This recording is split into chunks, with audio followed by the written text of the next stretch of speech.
Bacaan menurut Injil Lukas. Ketika tiba saatnya Yesus duduk makan bersama-sama dengan rasul-rasulnya. Katanya kepada mereka, "Aku sangat rindu makan Paskah ini bersama-sama dengan kamu sebelum aku menderita. Sebab aku berkata kepadamu, aku tidak akan memakannya lagi sampai ia beroleh kegenapannya dalam kerajaan Allah." Kemudian ia mengambil sebuah cawan, mengucap syukur lalu berkata, "Ambillah ini dan bagikanlah di antara kamu. Sebab aku berkata kepada kamu, mulai dari sekarang ini, aku tidak akan minum lagi hasil pokok anggur sampai kerajaan Allah telah datang." Lalu ia mengambil roti, mengucap syukur, memecah-mecahkannya dan memberikannya kepada mereka, katanya, "Inilah tubuhku yang diserahkan bagi kamu. Perbuatlah ini menjadi peringatan akan aku." Demikian juga dibuatnya dengan cawan sesudah makan. Ia berkata, "Cawan ini adalah perjanjian baru oleh darahku yang ditumpahkan bagi kamu. Tetapi lihat, tangan orang yang menyerahkan aku ada bersama dengan aku di meja ini. Sebab Anak Manusia memang akan pergi seperti yang telah ditetapkan. Akan tetapi, celakalah orang yang olehnya ia diserahkan." Lalu mulailah mereka mempersoalkan siapa di antara mereka yang akan berbuat demikian. Kita baru saja mendengarkan Injil menurut Lukas tentang narasi perjamuan malam Tuhan, yaitu Ekaristi. Perjamuan terakhir itu, di mana berkumpul di sekitarnya para muridnya, menunjukkan keinginan dia, hatinya berkobar-kobar untuk makan Paskah bersama mereka. Itu adalah kerinduan besar Tuhan untuk mengumpulkan kita. Namun, apa yang muncul pada permulaan perjalanan salib yang kita lakukan dengan membaca kesengsaraan Tuhan di Injil Lukas, itu adalah pernyataan tegas Yesus. "Inilah tubuhku yang diserahkan bagi kamu." Artinya, ini adalah tubuh Yesus. Nyawa Yesus adalah karunia, persembahan bagi kita. Adalah persembahan bagi kita. Dan bagi mereka yang mendengarkan firman Tuhan, bagi mereka yang mengikutinya, bagi mereka yang memberi pun kewalahan, bagi mereka yang tidak mengenalnya. Ingatlah ini, sepertinya Yesus berkata, "Perbuatlah ini menjadi peringatan akan aku." Ini adalah Ekaristi yang memperbaharui karunia keberadaannya. Apakah kita mampu ingat hal ini? Apakah kita mampu ingat tentang karunia dan persembahan ini? Injil yang barusan kita mendengarkan berakhir dengan satu pernyataan Yesus. Tangan pengkhianat ada di meja. Putra manusia sedang mengalami pengkhianatan. Perkataan Yesus ini, Injil Yesus, bertanya kita masing-masing. Lalu mulailah mereka mempersoalkan siapa di antara mereka yang akan berbuat demikian. Pada awal jalan salib ini, kita berada di depan persembahan nyawa Yesus. Ini adalah pertanyaan bagi kita masing-masing.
Terjadilah juga pertengkaran di antara murid-murid Yesus. Siapakah yang dapat dianggap terbesar di antara mereka?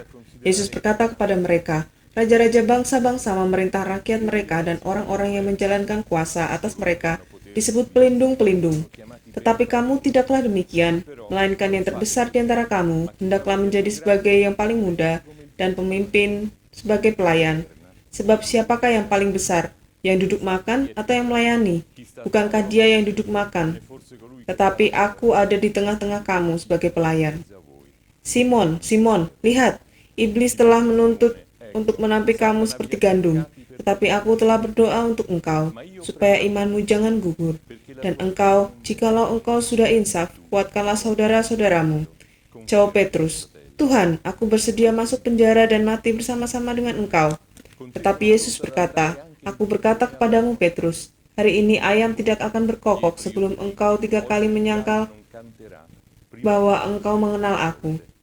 Lalu ia berkata kepada mereka, ketika aku mengutus kamu dengan tiada membawa pundi-pundi, bekal dan kasut, adakah kamu kekurangan apa-apa?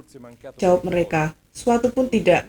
Katanya kepada mereka, tetapi sekarang ini siapakah yang punya pundi-pundi? Hendaklah ia membawanya, demikian juga yang punya bekal. Dan siapa yang tidak mempunyainya, hendaklah ia menjual jubahnya dan membeli pedang.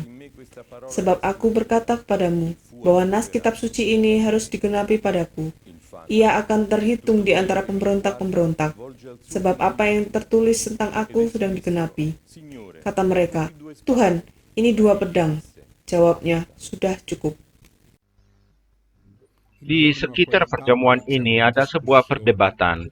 Masing-masing ingin meletakkan diri sendiri di tengah, yaitu adalah ekspresi dari egosentrisme yang berada dalam perasaan kita semua dan mengakibatkan kadang rasa sombong dan kadang rasa frustrasi.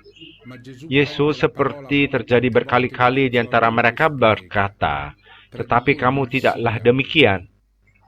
Mengusulkan jalan lain, yaitu adalah jalan bagi mereka yang melayani. Biasanya barang siapa berada di perjamuan adalah yang terbesar dan barang siapa melayani adalah yang lebih kecil. Yesus mengusulkan bagi mereka yang ada di perjamuan dan sedang bertengkar perkara egosentrisme mereka, mengusulkan jalan yang paling gampang, yaitu jalan bagi mereka yang melayani. Ini adalah jalan untuk masuk ke Yerusalem. Ini adalah jalan untuk mengubah dunia. Ini adalah jalan visi. Ini adalah jalan mimpi. Ini adalah jalan Yesus. Ini adalah jalan untuk membela sebuah gagasan tentang dunia yang lebih manusiawi. Pada momen yang paling dramatis dan paling sulit,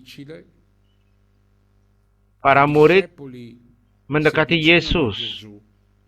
Dan setelah mereka berdiskusi tentang siapa yang terbesar, mereka sendiri membawa kepadanya 2 pedang. Artinya mereka mengusulkan pada dia jalan kekerasan. Lihatlah di narasi Injil ini, tercampur banyak sikap-sikap yang berkontradiksi. Namun, demi manusia, demi dekat dengan kita, demi dekat dengan sikap kita, Yesus berkata satu kata saja, sudahilah. Saya selalu berpikir perkataan sudahilah itu sampai ke kita. Sudah terhadap kekerasan, sudahilah terhadap kebingungan konfliktual, laki-laki dan perempuan yang selalu bertengkar dan berkontraposisi. Sudahilah itu yang berkuasa adalah juga pengusulan bagi kita untuk mulai kembali.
Lalu pergilah Yesus keluar kota dan sebagaimana biasa ia menuju Bukit Zaitun. Murid-muridnya juga mengikuti dia. Setelah tiba di tempat itu, ia berkata kepada mereka, "Berdoalah supaya kamu jangan jatuh ke dalam pencobaan." Kemudian ia menjauhkan diri dari mereka, kira-kira sepelempar batu jaraknya. Lalu ia berlutut dan berdoa, katanya, "Ya Bapakku, jikalau engkau mau, ambillah cawan ini daripadaku, tetapi bukanlah kehendakku, melainkan kehendak-Mu lah yang terjadi." Maka seorang malaikat dari langit menampakkan diri kepadanya untuk memberi kekuatan kepadanya. Ia sangat ketakutan dan makin bersungguh-sungguh berdoa. Peluhnya menjadi seperti titik-titik darah yang bertetesan ke tanah. Lalu ia bangkit dari doanya dan kembali kepada murid-muridnya. Tetapi ia mendapati mereka sedang tidur karena duka cita.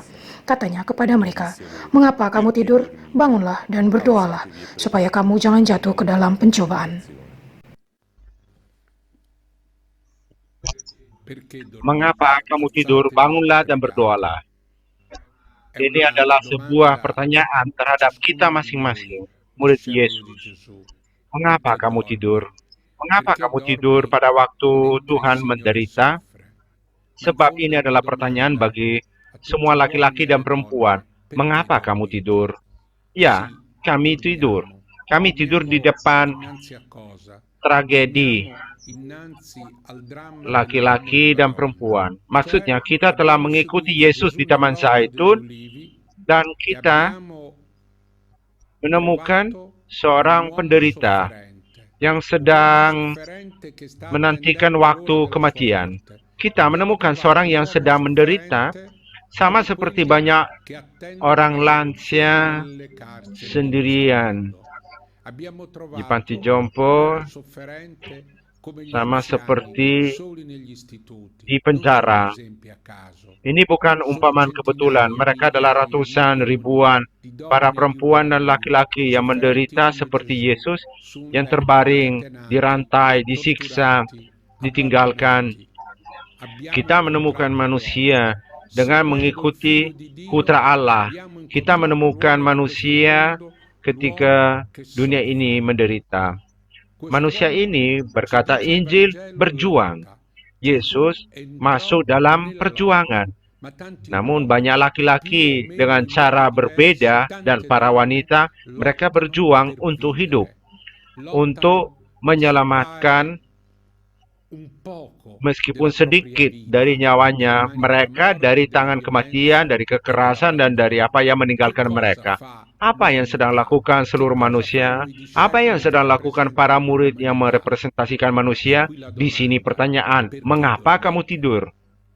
Jalan salib ini membawa kita di pinggiran, di tempat di mana orang banyak terkurung di lingkungan itu, di mana penderitaan banyak. Tidak membawa kita di gereja atau tidak di tempat yang suci, namun membawa kita ke tempat yang paling kejam, di mana ada darah, nyeri, di mana ada kekerasan dan kotor. Dan juga memberi sebuah pertanyaan, mengapa kamu tidur?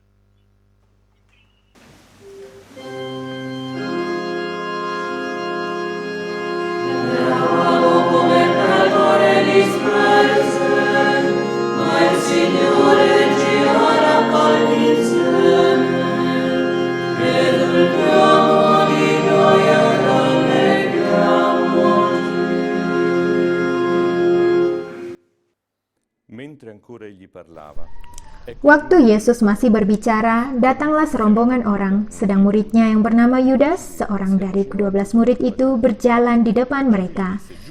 Yudas mendekati Yesus untuk menciumnya, maka kata Yesus kepadanya, "Hai Yudas, engkau menyerahkan anak manusia dengan ciuman?"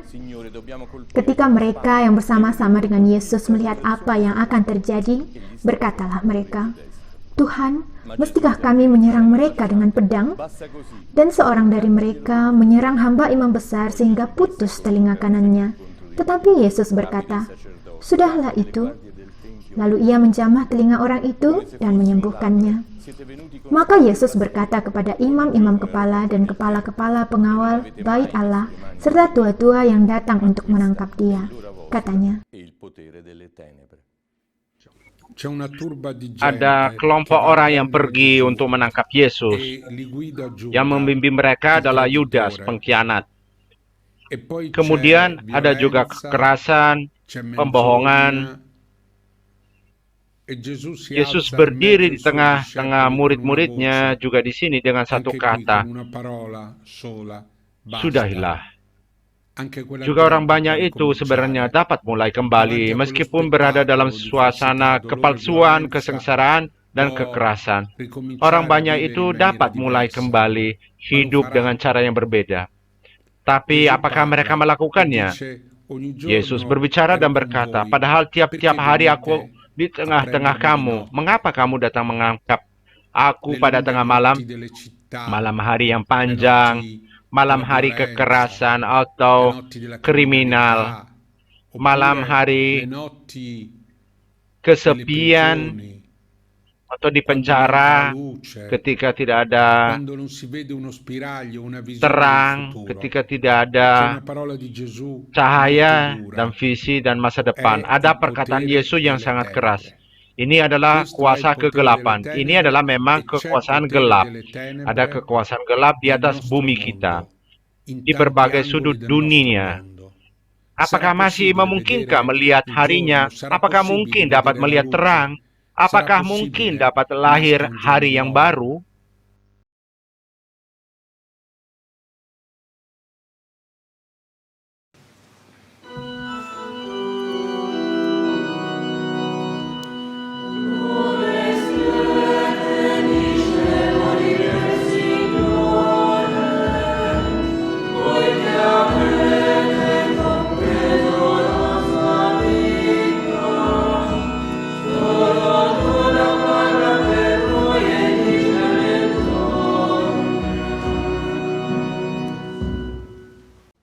Lalu Yesus ditangkap dan dibawa dari tempat itu. Ia digiring ke rumah imam besar dan Petrus mengikut dari jauh. Di tengah-tengah halaman rumah itu, orang memasang api dan mereka duduk mengelilinginya. Petrus juga duduk di tengah-tengah mereka. Seorang hamba perempuan melihat dia duduk dekat api, ia mengamat-amatinya lalu berkata, juga orang ini bersama-sama dengan dia. Tetapi Petrus menyangkal katanya, bukan, aku tidak kenal dia. Tidak berapa lama kemudian, seorang lain melihat dia lalu berkata, engkau juga seorang dari mereka. Tetapi Petrus berkata, bukan, aku tidak. Dan kira-kira sejam kemudian, seorang lain berkata dengan tegas, sungguh, orang ini juga bersama-sama dengan dia, sebab ia juga orang Galilea. Tetapi Petrus berkata, bukan, aku tidak tahu apa yang engkau katakan. Seketika itu juga sementara ia berkata, berkokoklah ayam. Lalu berpalinglah Tuhan memandang Petrus. Maka teringatlah Petrus bahwa Tuhan telah berkata kepadanya, sebelum ayam berkokok pada hari ini, engkau telah 3 kali menyangkal aku. Lalu ia pergi keluar dan menangis dengan sedihnya. Kenyataannya adalah memberontak kekuasaan kegelapan untuk mengubah dunia, untuk menerangi tempat-tempat nyeri. Untuk melakukan hal ini, kita terlalu lemah. Ya, kita terlalu lemah. Petrus adalah murid pertama Yesus. Namun kita melihat Petrus yang takut. Bukan saja takut karena seorang hamba, takut karena seorang perempuan muda hamba, dan apalagi pada zaman itu saksi para perempuan tidak penting sekali. Petrus menyangkal dan merasa lumpuh dari ketakutan. Kita terlalu lemah. Bagaimana mungkin dapat melawan kekuasaan kegelapan? Akhirnya Yesus berpandang melihat Petrus hanya dengan pandangannya, dan pandangan itu mengingatkan Petrus. Mereka jauh dari rumah imam besar, mengingatkan Petrus perkataannya, sebelum ayam berkokok pada hari ini, engkau telah 3 kali menyangkal aku. Dan Petrus menangis. Apakah cukup tangisan? Apakah dapat mulai dari tangisan?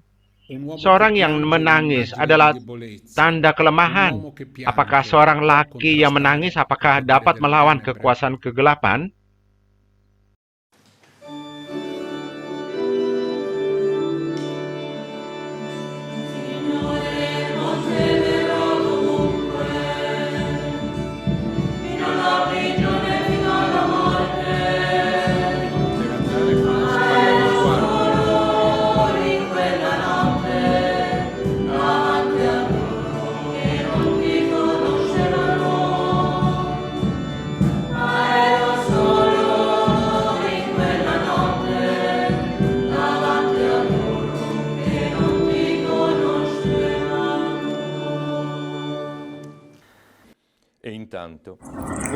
Dan orang-orang yang menahan Yesus mengolok-olokkan dia dan memukulinya. Mereka menutupi mukanya dan bertanya, "Cobalah katakan siapakah yang memukul engkau?" Dan banyak lagi hujat yang diucapkan mereka kepadanya. Yesus ditutup mata, tidak kelihatan wajahnya. Bisa jadi seorang laki atau perempuan. Bisa jadi seorang lansia atau anak muda. Mungkin juga bisa jadi penyandang cacat atau seorang tawanan di setiap bagian di dunia. Tidak juga kelihatan warna kulitnya. Dan suaranya tidak terasa. Sepertinya kondisi Yesus dalam gambar ini yang ditutup mata dan menunjukkan setiap manusia yang sedang menderita. Kemudian ada tangan yang pukul. Tangan siapa? Tidak jelas. Sering pukulan tiba dari orang yang tidak dikenal. Kadang juga datang juga tiba-tiba. Kadang ada sering juga sikap ironi dan kebencian terhadap orang miskin, menderita. Tidak ada nilai sama sekali bagi mereka tanpa identitas karena tidak memiliki KTP, karena tidak mampu membela diri. Ini adalah jalan salib Yesus, namun adalah juga jalan salib setiap laki-laki dan perempuan. Marilah kita berpikir mengenai nasib banyak orang bagi para masyarakat Rohingya, kepada mereka yang dipersekusi perkara politik, kepada mereka yang dipersekusi perkara iman, kepada manusia yang dibenci karena tidak mempunyai arti dan nilai, kepada jutaan-jutaan orang, kepada para pengungsi. Kita melihat Yesus di tengah-tengah mereka. Dia adalah salah satu di antara mereka. Lalu, barang siapa melihat salah satu orang dari mereka, barang siapa melihat salah satu perempuan di antara mereka, tidak melihat dia saja, tapi melihat Yesus.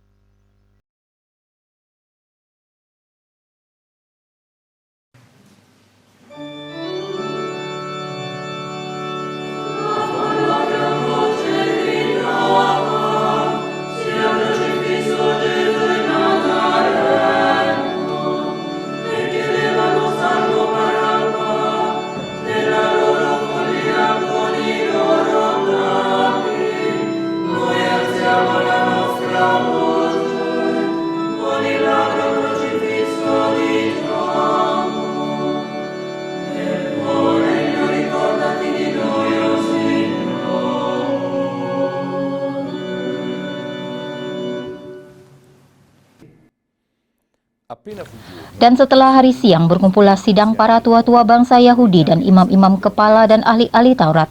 Lalu mereka menghadapkan dia ke mahkamah agama mereka. Katanya, "Jikalau engkau adalah Mesias, katakanlah kepada kami." Jawab Yesus, "Sekalipun aku mengatakannya kepada kamu, namun kamu tidak akan percaya. Dan sekalipun aku bertanya sesuatu kepada kamu, namun kamu tidak akan menjawab. Mulai sekarang anak manusia sudah duduk di sebelah kanan Allah yang Maha Kuasa." Kata mereka semua, "Kalau begitu engkau ini anak Allah." Jawab Yesus, "Kamu sendiri mengatakan bahwa akulah anak Allah." Lalu kata mereka, "Untuk apa kita perlu kesaksian lagi? Kita ini telah mendengarnya dari mulutnya sendiri." Lalu bangkitlah seluruh sidang itu dan Yesus dibawa menghadap Pilatus. Di situ mereka mulai menuduh dia. Katanya, "Telah kedapatan oleh kami bahwa orang ini menyesatkan bangsa kami dan melarang membayar pajak kepada Kaisar. Dan tentang dirinya ia mengatakan bahwa ia adalah Kristus, yaitu Raja." Pilatus bertanya kepadanya, "Engkaukah raja orang Yahudi?" Jawab Yesus, "Engkau sendiri mengatakannya." Kata Pilatus kepada imam-imam kepala dan seluruh orang banyak itu, "Aku tidak mendapati kesalahan apapun pada orang ini." Tetapi mereka makin kuat mendesak. Katanya, "Ia menghasut rakyat dengan ajarannya di seluruh Yudea. Ia mulai di Galilea dan sudah sampai ke sini." Ketika Pilatus mendengar itu, ia bertanya, "Apakah orang ini seorang Galilea?" Dan ketika ia tahu bahwa Yesus seorang dari wilayah Herodes, ia mengirim dia menghadap Herodes, yang pada waktu itu ada juga di Yerusalem. Ketika Herodes melihat Yesus, ia sangat girang, sebab sudah lama ia ingin melihatnya, karena ia sering mendengar tentang dia. Lagi pula ia mengharapkan melihat bagaimana Yesus mengadakan suatu tanda. Ia mengajukan banyak pertanyaan kepada Yesus, tetapi Yesus tidak memberi jawaban apapun. Sementara itu, imam-imam kepala dan ahli-ahli Taurat maju ke depan dan melontarkan tuduhan-tuduhan yang berat terhadap dia.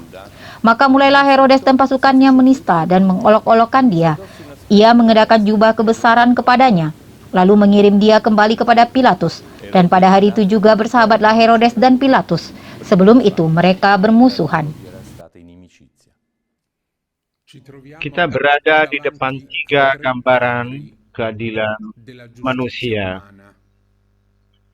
Boleh dikatakan keadilan eklesiastik, keadilan Sinedria,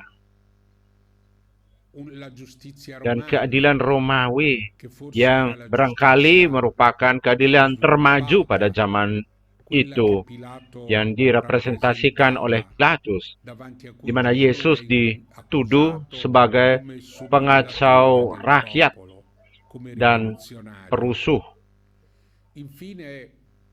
Ini adalah, demikian kita memanggilnya, keadilan tuan-tuan berkuasa di bumi ini, yaitu seperti Herodes, yang menikmati menjalankan kekuasaan dan merasa senang melihat Yesus tawanan di hadapannya.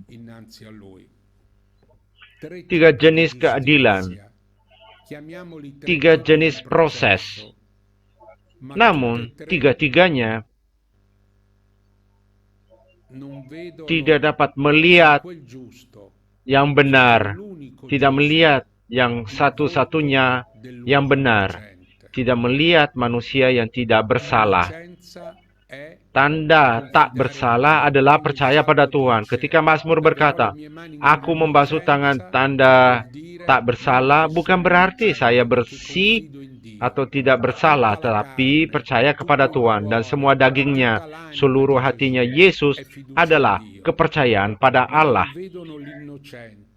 3 keadilan ini tidak mengakui orang yang tidak bersalah. Keadilan eklesiastik tidak, keadilan sipil tidak, keadilan seorang berkuasa pun tidak.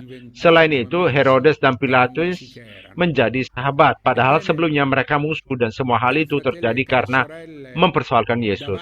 Baiklah, saudara dan saudari, di depan gambar ini, kegagalan keadilan manusia dan kuasa-kuasa manusia, ada perasaan patah semangat. Apa yang kita mampu membangun dalam sejarah manusia dengan institusi di negara kita masing-masing? Saya tidak berarti mau mengurangi kepentingan karya manusia untuk membangun badan institusional yang sebenarnya ada gunanya juga untuk hidup bersama.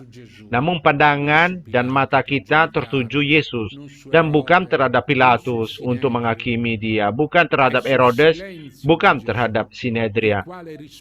Maka kita berpandang menuju Yesus yang diam. Dia menjawab sekali saja dan tidak menolak, asalnya putra Allah. Engkau sendiri mengatakannya, demikian berkata pada Pilatus. Kamu sendiri mengatakan, berkata pada Sinedria, dan kemudian diam. Mata kita berpandang Yesus. Dia yang sedang sebentar lagi dijatuhkan hukuman mati.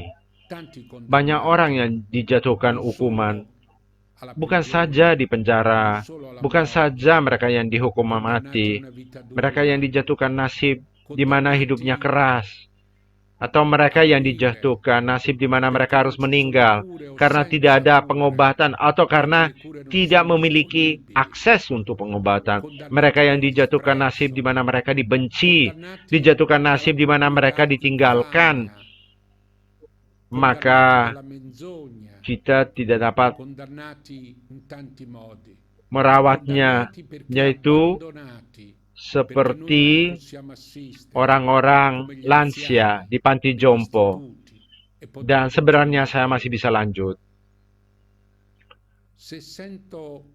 Saya merasa ada sesuatu yang datang dari halaman-halaman Injil ini, yaitu keikutsertaan dalam rangka pendampingan dia dalam kondisi orang-orang yang dijatuhkan hukum dan nasib, sambil bersemangat dan minat tekad untuk berbuat sesuatu bagi dia, untuk dibantu, dibebaskan, bukan dengan pedang.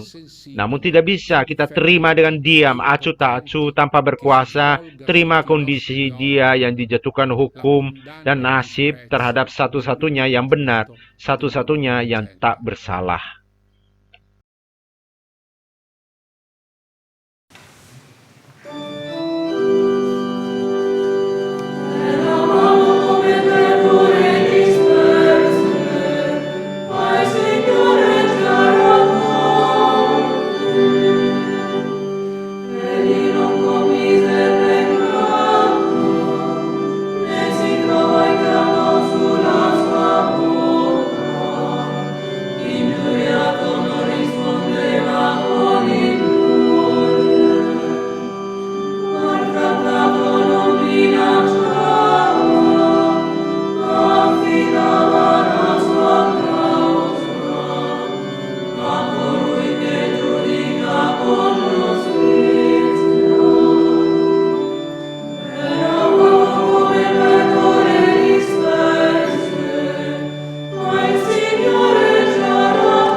Lalu Pilatus mengumpulkan imam-imam kepala dan pemimpin-pemimpin serta rakyat dan berkata kepada mereka, "Kamu telah membawa orang ini kepadaku sebagai seorang yang menyesatkan rakyat. Kamu lihat sendiri bahwa aku telah memeriksanya, dan dari kesalahan-kesalahan yang kamu tuduhkan kepadanya, tidak ada yang kudapati padanya. Dan Herodes juga tidak, sebab ia mengirimkan dia kembali kepada kami. Sesungguhnya tidak ada suatu apapun yang dilakukannya yang setimpal dengan hukuman mati. Jadi aku akan menghajar dia lalu melepaskannya, sebab ia wajib melepaskan seorang bagi mereka pada hari raya itu." Tetapi mereka berteriak bersama-sama, "Enyahkanlah dia, lepaskanlah Barabas bagi kami." Barabas ini dimasukkan ke dalam penjara berhubung dengan suatu pemberontakan yang telah terjadi di dalam kota dan karena pembunuhan. Sekali lagi Pilatus berbicara dengan suara keras kepada mereka, karena ia ingin melepaskan Yesus. Tetapi mereka berteriak membalasnya. Katanya, "Salibkanlah dia, salibkanlah dia." Kata Pilatus untuk ketiga kalinya kepada mereka, "Kejahatan apa yang sebenarnya telah dilakukan orang ini? Tidak ada suatu kesalahan pun yang kudapati padanya yang setimpal dengan hukuman mati. Jadi aku akan menghajar dia lalu melepaskannya." Tetapi dengan berteriak mereka mendesak dan menuntut supaya ia disalibkan, dan akhirnya mereka menang dengan teriakan mereka. Lalu Pilatus memutuskan supaya tuntutan mereka dikabulkan, dan ia melepaskan orang yang dimasukkan ke dalam penjara karena pemberontakan dan pembunuhan itu sesuai dengan tuntutan mereka. Tetapi Yesus diserahkannya kepada mereka untuk diperlakukan semau-mau. Pilatus yang merepresentasi keadilan Roma mengakui Yesus bukan sebagai pengacau rakyat. Dia sudah melihat secara teliti dan sebenarnya siap membiarkan pergi. Kita tidak mengerti mengapa, apalagi setelah dijatuhkan teguran berat jika dia tidak bersalah. Di sini, ketidakadilan memperlihatkan kontradiksinya. Namun berseru sebuah jeritan yang kuat, "Bunuhlah dia, bebaskanlah Barabas." Siapakah Barabas? Barabas adalah seorang pembunuh. Kemudian ada lagi suara yang berseru, dan suara seru lagi ketika Pilatus berbicara mengenai Yesus. "Salibkanlah dia, salibkanlah dia." Mereka tidak berpikir apa kesalahan dia, namun mereka lebih gawat lagi berseru dengan tekad dengan suara besar, "Salibkanlah dia, salibkanlah dia." Ini adalah populisme dari rakyat yang tidak melihat di mukanya orang manusia itu, dan mereka lebih suka seorang yang kelihatannya lebih kuat, yaitu Barabas pembunuh. Tapi sebenarnya adalah kebencian, budaya kebencian yang tersimpan di tengah-tengah rakyat yang merasa kuat karena terdorong dari gairah populisme. Mereka tidak melihat, tidak mendengar. Seorang murid bukan seorang di antara orang banyak, bukan seorang perempuan yang mendukung konformisme, bukan seorang yang berseru bersama seruan orang lain. Ini bukan seorang murid.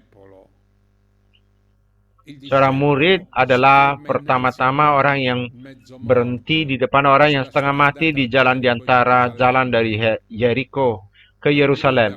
Tidak berseru dengan orang banyak dan tidak menghakimi karena ada dukungan untuk menghakimi. Suara berseru ini bukan saja berasal dari orang banyak. Itu juga berasal dari sosial network, televisi, propaganda massal. Betapa kali kita melihat orang banyak yang merasa muda dan kuat, dan sebenarnya diperbodohkan dari kebencian. Berapa banyak kebencian ada di dunia, betapa kuat dan dalam.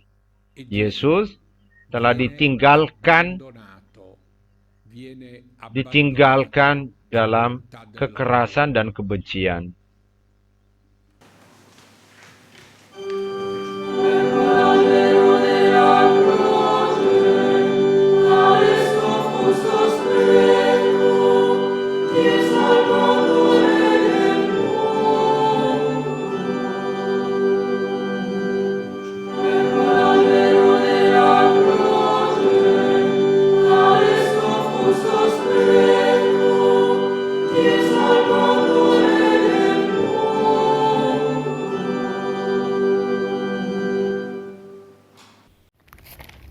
Ketika mereka membawa Yesus,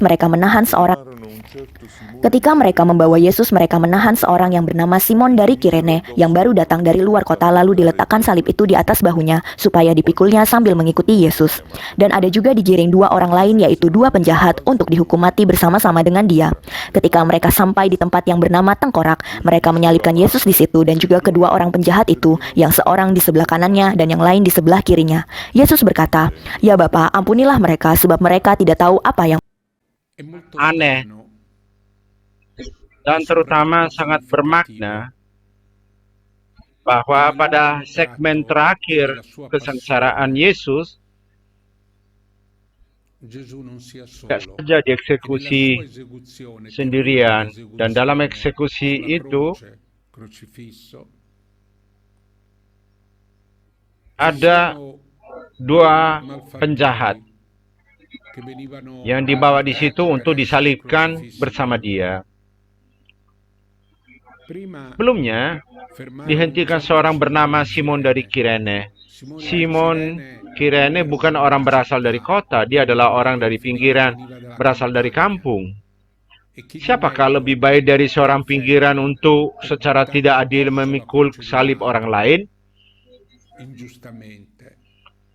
Kemudian ada juga 2 orang lagi yang dijatuhkan hukuman mati yang seharusnya disalibkan bersama Yesus.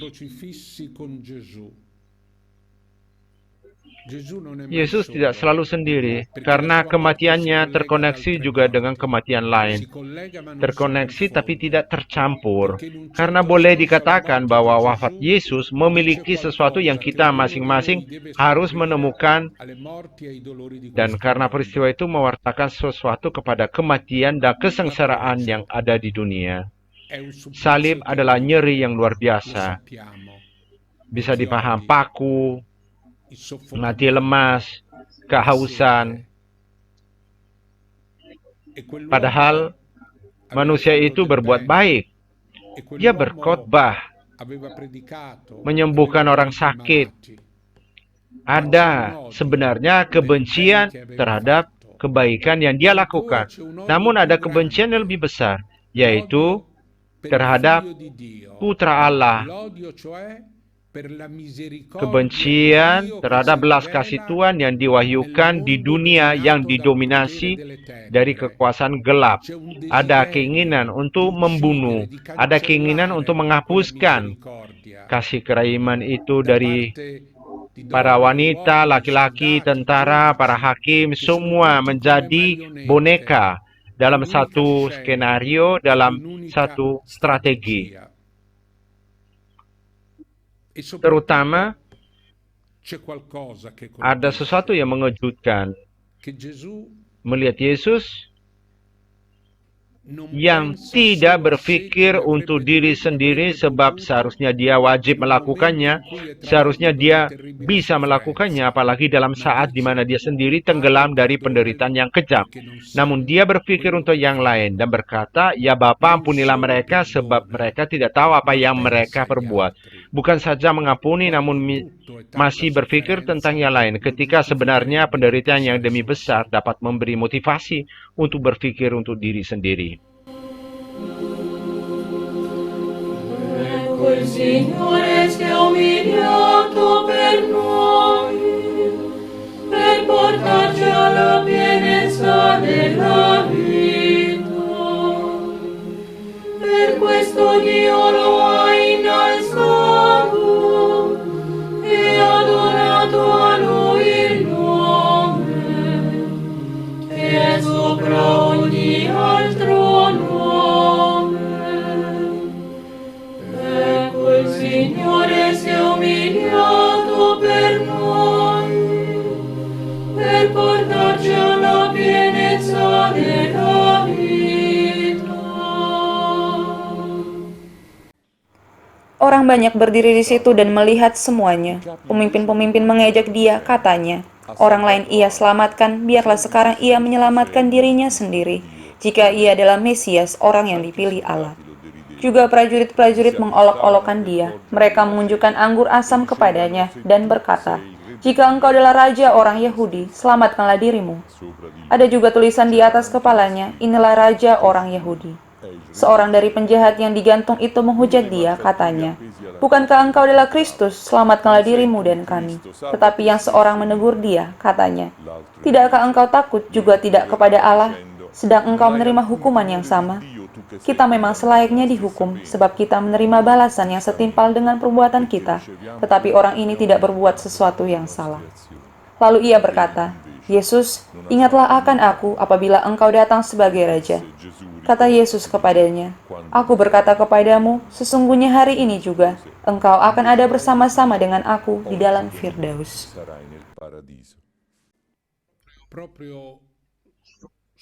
Di bawah salib,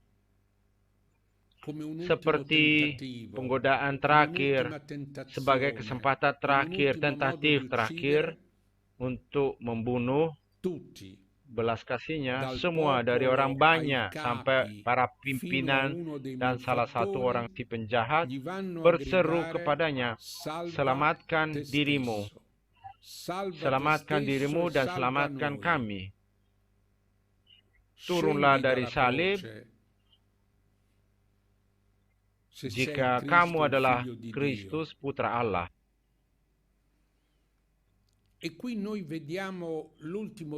Ini adalah tentatif terakhir kekuasaan gelap untuk menguasai Yesus yang meskipun masih terpaku di kayu salib, masih bebas karena dia mengampuni. Bebas meskipun dirantai karena tidak menyelamatkan dirinya. Di salib itu disalibkan juga dosa, disalibkan cinta kasih untuk diri sendiri, disalibkan egosentrisme. Dalam kematian, sebenarnya ada kemenangan, ada perjuangan manusia yang tahan terus, yang ditunduk, dihancurkan, penuh luka, menderita, namun tidak tunduk untuk menyelamatkan dirinya sekuatnya. Dia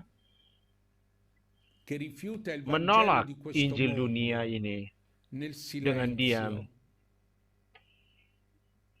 Dia menolak Injil dunia ini yang berarti selamatkan dirimu, Injil keegosentrisme, Injil cinta kasih bagi diri sendiri. Demi terbukalah jalan pembebasan. Seperti langit hitam dari kekuasaan kegelapan, di mana kelihatan sebuah sobekan, bolong. Yesus ingin berkata Allah menyelamatkan. Dia hidup dalam dirinya dari setiap saraf dalam tubuhnya bahwa dia tidak harus selamatkan dirinya. Tetapi Tuhan Allah menyelamatkan dan akan selamatkan dia. Marilah kita kontemplasi gambar Injili ini yang diberi jejaknya bagi mata kita, yaitu adalah salib. Salib yang ada di berbagai tempat di dunia, di kota, di setiap lingkungan. Salib ini sama sekali adalah pesan kerahiman Tuhan, belas kasih, persembahan kerahiman Tuhan, karunia diri sendiri yang Yesus sendiri melakukannya, namun juga adalah penolakan untuk selamatkan dirinya. Hanya Tuhan selamatkan. Injil selamatkan diri sendiri adalah kemunafikan besar terakhir dan penggodaan kekuasaan dunia ini.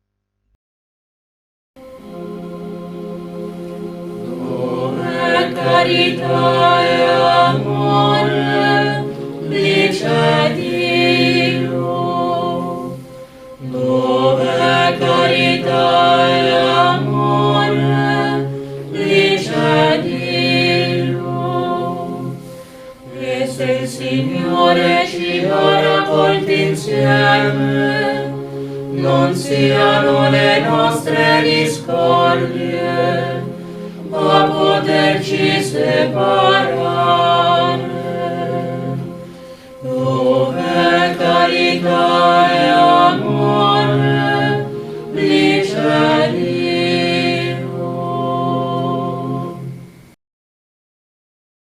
Ketika itu hari sudah kira-kira jam 12, lalu kegelapan meliputi seluruh daerah itu sampai jam 3, sebab matahari tidak bersinar dan tabir bait suci terbelah dua. Lalu Yesus berseru dengan suara nyaring, "Ya Bapa, ke dalam tangan-Mu kuserahkan nyawaku." Dan sesudah berkata demikian, ia menyerahkan nyawanya. Ketika kepala pasukan melihat apa yang terjadi, ia memuliakan Allah, katanya, "Sungguh orang ini adalah orang benar." Dan sesudah seluruh orang banyak yang datang berkerumun di situ untuk tontonan itu, melihat apa yang terjadi itu, pulanglah mereka sambil memukul-mukul diri. Semua orang yang mengenal Yesus dari dekat, termasuk perempuan-perempuan yang mengikuti dia dari Galilea, berdiri jauh-jauh dan melihat semuanya itu. Kita masing-masing telah mengikuti perjalanan Yesus sampai akhirnya wafatnya, dan kita telah mendengarkan perkataan itu yang melewati berabad-abad dan sampai jumpa akhirnya kita. Ya Bapa, ke dalam tangan-Mu kuserahkan nyawaku. Itu adalah Tuhan yang akan menyelamatkan. Sejak dari situ, dari momen ini terbuka sebuah sejarah dan reaksi yang berbeda. Reaksi kepala pasukan yang berkata, "Sungguh orang ini adalah orang benar." Demikian juga orang banyak datang untuk melihat pameran itu. Karena sebenarnya hukuman mati adalah seperti pertunjukan. Karena kekerasan menjadi pertunjukan. Orang banyak populis itu yang pada titik tertentu mulai mengerti sesuatu. Kemudian pelan-pelan juga orang-orang yang mengenalnya, para perempuan yang mengikuti Yesus, semua meneliti semua kejadian ini. Ini adalah dunia hari-hari kita, adalah dunia dalam pekan suci, adalah dunia Paskah, dan di dunia ini tertanam salib Yesus. Dan telah diucapkan perkataan terakhir, "Ya Bapa, ke dalam tangan-Mu kuserahkan nyawaku." Ini adalah pengarahan yang ditunjukkan, adalah ajaran terakhir yang kita kumpulkan di tangan kita seperti setetes darah berharga yang berasal dari kemanusiaannya yang dilukai. Ya Tuhan Allah, surga dan bumi, Bapa sejarah, kami serahkan di tangan-Mu jiwa kami, seperti yang dilakukan putra-Mu Yesus sambil berseru dengan suara besar, Dia yang telah dipukul dari kebencian dan kekerasan manusia, karena Dia mengaruniakan kepada dunia nyawanya dan belas kasih-Nya. Kami serahkan di tangan-Mu jiwa kami yang miskin, sempit, pikiran kami yang miskin, kerinduan kami yang sederhana sekali, pikiran kami yang lemah, perasaan kami yang tidak demi dalam. Namun segala hal ini kami serahkan padamu, ya Tuhan, bukan karena berharga bagi kami, tapi karena di tangan-Mu ada keselamatan.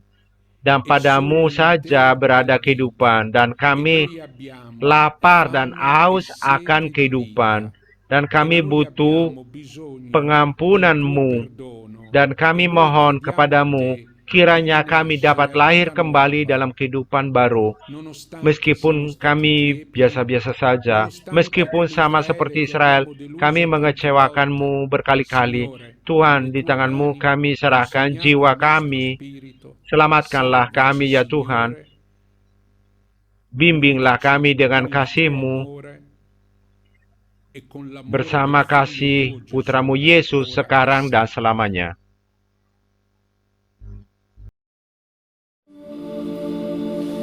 Dichoso el hombre que no usa la violencia, sus manos limpias mostrarán el horizonte de la paz, será llamado hijo de Dios, será llamado hijo de Dios, será llamado hijo de Dios, será llamado